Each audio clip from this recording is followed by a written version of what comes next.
Hello. Chào các bạn, hôm nay mình sẽ giới thiệu một chiếc Bentley Bentley màu bạc nha. Yeah. Ok, mở hộp thôi nào. Yeah.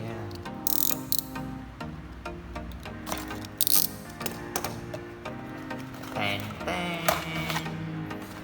Wow.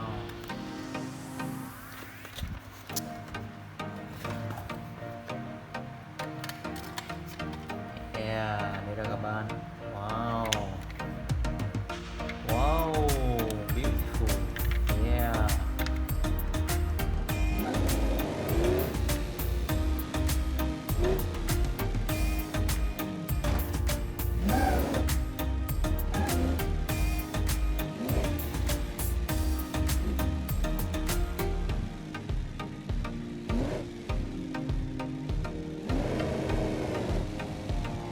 Ok, cái này có thể mở này. Này. Wow.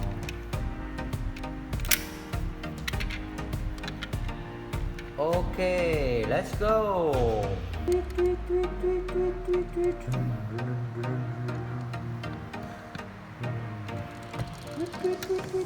Come on.